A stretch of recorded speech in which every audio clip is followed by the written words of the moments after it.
Were you bitten by a dog and wondered if you have a claim for your injuries? Then watch this video for the 3 things you need to know for a viable dog bite claim.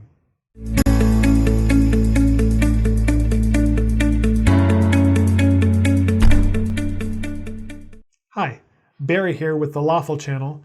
On this channel, we have short legal videos on the topics that affect your life. Subscribe below if you're interested in getting answers to your everyday legal questions. So first of all, this is not a commentary on dangerous dogs. I love dogs, and I've seen good and bad dogs of all breeds. But according to the Center for Disease Control, there are about 4.5 million dog bites every year, and that's a lot of dog bites.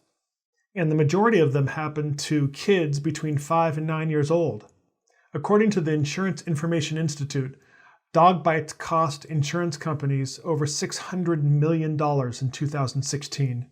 And the number of dog bites are increasing every year.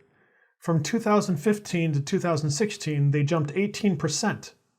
And this corresponds with what's happening in my practice. We're getting more and more dog bite calls. So very generally speaking, there are a few elements that are required in all dog bite cases. 1, you were bitten or injured by a dog. 2, you weren't trespassing on the property. 3, you didn't provoke the dog. And 4, you suffered some sort of injury. So generally speaking, that's the law. But there are 3 things you need to make a really viable dog bite claim. First, make sure you know the dog bite law in your state. Generally speaking, there are 2 broad categories of dog bite laws. The first is called strict liability. And what that means is that if the dog bites, the owner is liable, as long as you weren't trespassing and didn't provoke the animal. Other states follow what's called a one-bite rule. And that means that the owner is only going to be liable for the damage caused by the dog if they know of the dog's dangerous propensities.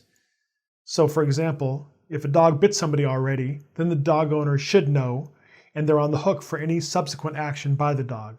Second, there needs to be an injury. The most common injury I see in dog bite cases is a skin or flesh wound from the bite itself. The key is the scarring that's going to result from the bite. And scarring is not something that reveals itself very quickly. As such, a dog bite case is not one that you're going to settle right away. You're probably going to have to wait 6 months or 9 months or even a year to see how that scarring turns out.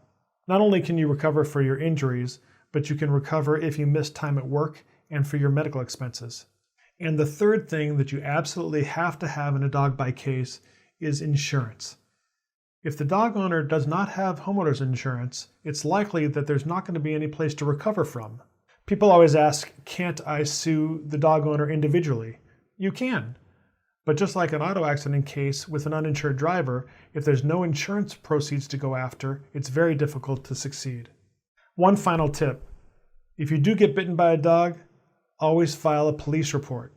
It's much better to have the police obtain the homeowner's insurance than for you to get it yourself. And it documents what happened for the insurance company later on down the road. All right, it's time for your take on the law. Were you bitten by a dog or know somebody who was? Tell us about it in the comments below. Thanks for checking out this video. If you liked what you saw, please consider subscribing to our channel. And if you need legal help, reach out to me. If I can't help you, I'll find someone who can.